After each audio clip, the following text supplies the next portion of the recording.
ఆడపడుచు రెండో భాగం. అన్నయ్యకి పెళ్లి చూపులకెళ్తున్నాం అని లక్ష్మి తన కూతురైన ఉమాకి ఫోన్ చేసి చెప్పింది. మరోవైపు పెళ్ళికొడుకు వాళ్ళు పిల్లను చూసుకోవడానికి రేపే వస్తున్నారు అని మధ్యవర్తి అయిన రామారావు పెళ్లి కూతురు వాళ్ళకి చెప్పడంతో పెళ్లి కూతురు తండ్రి తన భార్యతోటి ఇలా అంటాడు. సరోజా, రేపు అమ్మాయిని చూసుకోవడానికి అబ్బాయి వాళ్ళు వస్తున్నారు కదా, నేను వాళ్ళకి కావలసిన పండ్లు స్వీట్లు అవి పట్టుకొని వస్తాను. అలాగేనండి, జాగ్రత్తగా వెళ్ళిరండి అని సరోజ అంటుంది. ఈలోగా సరోజ బాబాయ్ అయిన సత్యమూర్తి వాళ్ళ మనవరాలి పెళ్ళికి శుభలేఖ ఇవ్వడానికి వస్తాడు. బాగున్నారా బాబాయ్, ఇదిగో మజ్జిగ తీసుకోండి అని సరోజ మజ్జిగిస్తుంది. అప్పుడు సరోజ భర్త, మామయ్య గారు బాగున్నారా, ఎక్కడి వరకు వచ్చాయి పెళ్లి పనులు అని అడుగుతాడు. బాగున్నానయ్యా, ఇదిగో శుభలేఖ ఇచ్చి పెళ్లి కబురు చెప్దామని వచ్చాను. అవును, నేను వచ్చే ముందు నువ్వేదో పని మీద బయటికి వెళ్ళబోతున్నట్టున్నావు అని సత్యమూర్తి అడుగుతాడు. ఓ అదా బాబాయ్, రేపు అమ్మాయిని పెళ్లి చూపులు చూడటానికి అబ్బాయి వాళ్ళు వస్తున్నారు, వాళ్ళకి కావలసినవి తీసుకొద్దామని బయలుదేరాను అని అంటాడు. అవునా, చాలా మంచిది. అబ్బాయిదే ఊరు అని అడుగుతాడు. ఇక పెళ్లి కొడుకుకి సంబంధించిన వివరాలన్నీ చెప్తాడు. అది విన్న సత్యమూర్తి, ఏంటి, ఆ సంబంధమా మన అమ్మాయికి చూస్తున్నారు అని అనేసరికి, ఆ సంబంధానికి ఏమైంది మావయ్య, మీకు ముందే తెలుసా అని అడుగుతాడు.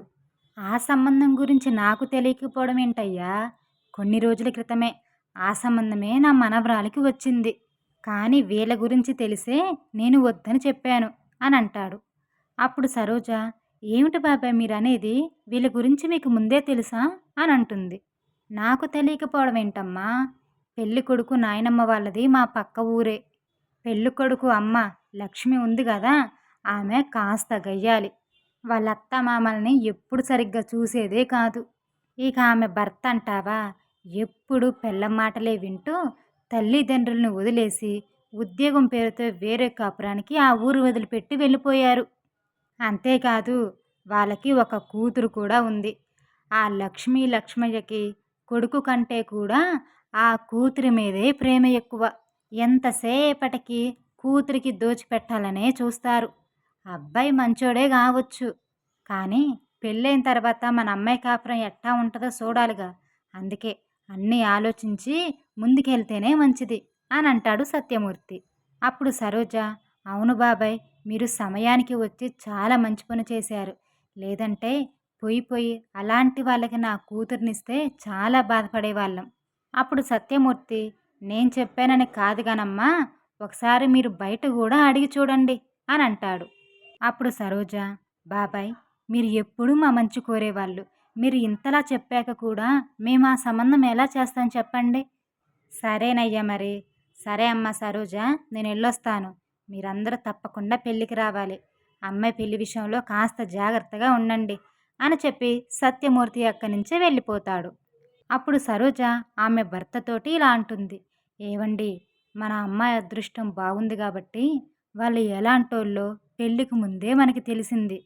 వెంటనే మీరు మధ్యవర్తికి ఫోన్ చేసి మాకు ఈ సంబంధం వద్దని చెప్పండి అని అంటుంది.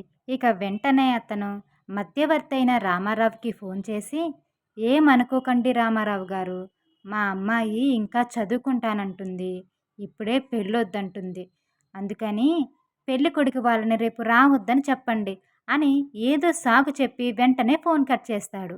మరోవైపు రేపే పెళ్లి చూపులకి వెళ్ళేది అని లక్ష్మి తెగ ఆడావిడి చేస్తుంది. ఈలోగా రామారావు ఫోన్ చేసి పెళ్లి చూపులు క్యాన్సిల్ అయ్యాయి అని చెప్పాడు. దాంతో ఇక లక్ష్మి ఆనందం కాస్త ఆవిరైపోతుంది. పెళ్లి చూపులు క్యాన్సిల్ అయ్యాయి అని సురేష్కి కూడా చెప్పి, నాయనా సురేషు, పెళ్లి వాళ్ళు వద్దన్నారంటలే కానీ ఇక ఈరోజు నువ్వు సెలవు పెట్టడం దేనికి, ఆఫీస్కి వెళ్ళు అని చెప్పి కొడుకుని ఆఫీస్కి పంపిస్తుంది. ఆఫీస్కి వచ్చిన సురేష్ని చూసి వాళ్ళ ఫ్రెండ్ అయిన గోపాల్ ఇలా అంటాడు, ఏంట్రా సురేషు, ఈరోజు ఆఫీస్కి రాను, ముఖ్యమైన పనుందని చెప్పావు కదా, మళ్ళీ ఆఫీస్కి వచ్చావేంటి అని అడుగుతాడు. రాకూడదనే అనుకున్నానురా, కానీ నేను వెళ్ళాల్సిన పని క్యాన్సిల్ అయింది అని అంటాడు. ఏమిట్రా అంత పెద్ద పని అని తన ఫ్రెండ్ గోపాల్ అడుగుతాడు. ఇంకేముంటుందిరా, నా పెళ్లి చూపులు. ముందు రమ్మన్నారు, తర్వాత ఏమైందో తెలియదు, మళ్ళీ వద్దని చెప్పారు అని అంటాడు. పోనీలేరా, ఇంకొన్ని రోజులు పెళ్లి చేసుకోకుండా హ్యాపీగా ఉండు అని జోక్ చేసి నవ్వుకుంటూ ఉంటారు. మరోవైపు లక్ష్మి, లక్ష్మయ్య హాల్లో కూర్చొని బాధపడుకుంటూ ఇలా మాట్లాడుకుంటూ ఉంటారు. ఏంటండి, ఈసారి ఎలాగైనా ఈ సంబంధం కుదిరిద్ది అని అనుకుంటే ఇట్టాగైంది అని అంటుంది లక్ష్మి. మన చేతుల్లో ఏముంది లక్ష్మి, ఇంకా దీనికంటే మంచి సంబంధం రాసిపెట్టుందేమో మన వాడికి అని అంటాడు. దీని గురించి ఏం ఆలోచించకలే గాని, రేపు నా స్నేహితుడు కూతురి పెళ్ళుంది, వెళ్ళాలని చెప్పాను గుర్తుందా? ఆ గుర్తుందండి అని మాట్లాడుకొని మరుసటి రోజు ఉదయాన్నే పెళ్లికి బయలుదేరి వెళ్తారు లక్ష్మి, లక్ష్మయ్య. కళ్యాణ మండపంలో పెళ్లి జరుగుతూ ఉంటుంది. ఇక అక్కడే కూర్చొని పెళ్లి చూస్తూ ఉంటుంది లక్ష్మి. తన పక్కనే ఉన్న పెద్ద ఆవిడని ఇలా పలకరిస్తుంది.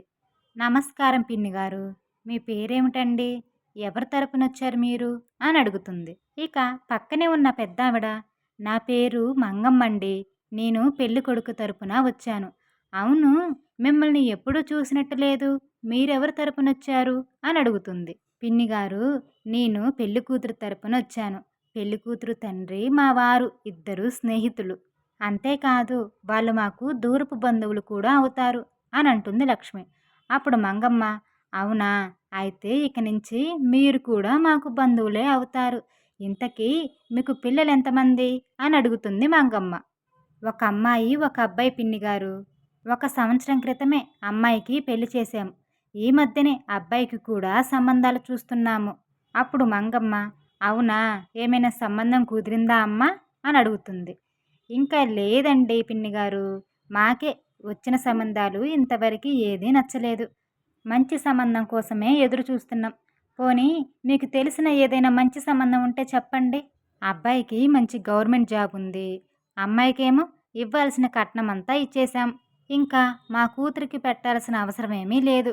మాకున్న ఆస్తి మొత్తం మా అబ్బాయికే అని అంటుంది. అప్పుడు మంగమ్మ, అవునా, మీరు సంబంధం అంటే నాకు గుర్తొచ్చింది. మా ఊర్లో నాకు అల్లుడు వరుస అవుతాడు. అతనికి అమ్మాయి ఉంది. వాళ్ళు ఊర్లో మంచి పలుకుబడున్న కుటుంబం. ఆ సంబంధం అయితే మీకు మంచిగా సరిపోతుందేమో అనిపిస్తుందమ్మా నాకు అని అంటుంది. అప్పుడు లక్ష్మి లోపల సంతోషిస్తూ, మా అబ్బాయికి మీ చేతుల మీదుగా పెళ్లి జరగాలని రాసిపెట్టుందేమో. మేము మా ఊరు వెళ్ళేలోపు అమ్మాయి వాళ్ళతో మా సంబంధం గురించి చెప్పి వాళ్ళని ఒప్పించి పెళ్లి చూపులు ఏర్పాటు చేయండి పిన్నిగారు అని అంటుంది. అలాగేనమ్మా, రేపు ఊరెళ్ళాక వాళ్ళతో మాట్లాడి ఏదైంది అనేది మీకు ఫోన్ చేసి చెప్తాను అని చెప్పి లక్ష్మి దగ్గర ఫోన్ నెంబర్ తీసుకుంటుంది మంగమ్మ. ఇక మరునాడు తను అన్నట్టుగానే అమ్మాయి వాళ్ళ ఇంటికి వెళ్తుంది మంగమ్మ. అమ్మాయి తల్లిదండ్రులు వీరభద్రం, కమలమ్మ. వాళ్ళకి ఒక్కగాని ఒక్క కూతురు సిరి. వీరభద్రం ఊరిలో పేరున్న పెద్ద మనిషి. ఊరిలోనే కుటుంబంతో సంతోషంగా ఉంటూ తనకున్న పొలంలో వ్యవసాయం చేసుకుంటూ ఊరిలో ఎవరికి ఏ ఆపద వచ్చినా సహాయం చేయడానికి ముందుంటాడు వీరభద్రం. ఇక వాళ్ళింటికి వచ్చిన మంగమ్మని చూసి కమలమ్మ ఇలా అంటుంది. బాగున్నారా పిన్నిగారు, చాలా రోజుల తర్వాత వచ్చారు, రండి కూర్చోండి అని ఇంట్లో కూర్చోబెడుతుంది మంగమ్మని. అప్పుడు వీరభద్రం, బాగున్నారా అత్తయ్య గారు, ఏంటి ఇలా వచ్చారు చాలా రోజుల తర్వాత అని అంటాడు. బాగున్నానయ్యా, మీతో ఒక ముఖ్యమైన విషయం మాట్లాడదామని వచ్చాను. నిన్న చుట్టాల పెళ్ళుంటే ఊరెళ్ళొచ్చానయ్యా. ఆ పెళ్లిలో లక్ష్మి అని ఒక ఆవిడ పరిచయమైంది. వాళ్ళ అబ్బాయికి పెళ్లి సంబంధం చూస్తున్నామని చెప్పింది. మీకు తెలిసిన సంబంధం ఏమైనా ఉంటే చెప్పమని నాకు చెప్పింది. వాళ్ళు చెప్పిన వివరాల ప్రకారం చూస్తే వాళ్ళు మంచి కుటుంబమే అనిపిస్తుంది. వెంటనే నీ కూతురు సిరి గుర్తుకొచ్చింది. ఇక మీ సంబంధం గురించి చెప్పాను అని లక్ష్మి చెప్పిన వివరాలన్నీ చెప్పి, మీరేమంటారు వీరభద్రం అని అడుగుతుంది.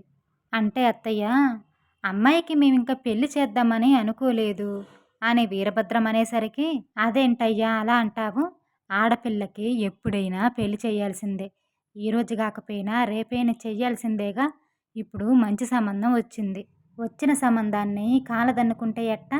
మీరు ఏదైంది ఆలోచించుకొని నాకు చెప్తే నేను అబ్బాయి వాళ్ళకి కబురు పెడతాను అని చెప్పి మంగమ్మ అక్కడి నుంచి వెళ్ళిపోతుంది. మంగమ్మ వెళ్ళిపోయాక కమలమ్మ, వీరభద్రం ఆ సంబంధం గురించి బాగా ఆలోచించి, మంగమ్మ ఇంతగా చెప్తుంది అంటే ఆ సంబంధం మంచిదై ఉంటుంది అని అనుకొని అబ్బాయి వాళ్ళని పిల్లని చూసుకోవడానికి రమ్మని మంగమ్మకి కబురు పెడతారు. ఇక వెంటనే మంగమ్మ లక్ష్మి వాళ్ళకి ఫోన్ చేస్తుంది. ఇదిగో లక్ష్మి, మా వాళ్ళకి మీ గురించి చెప్పి వాళ్ళని ఒప్పించాను. ఇక పెళ్లి చూపులు చూసుకొని మీరు మాట్లాడుకోండమ్మా అని అంటుంది. అప్పుడు లక్ష్మి, చాలా థ్యాంక్స్ పిన్ని గారు, రేపే మేము పెళ్లి చూపులకు వస్తాము. మీరే దగ్గరుండి ఎలాగైనా ఆ సంబంధాన్ని కుదిరేసేటట్టు చేయండి.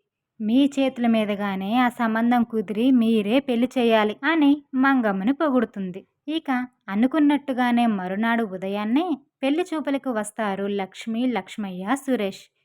తరువాత ఏం జరిగిందో వచ్చే భాగంలో చూద్దాం. స్టోరీ ఎలా అనిపించిందో కామెంట్లో తెలియచేయండి. నచ్చితే లైక్ చేయండి. ఇంకా ఇలాంటి మరిన్ని మోరల్ స్టోరీస్ కోసం మా ఛానల్ని సబ్స్క్రైబ్ చేయండి.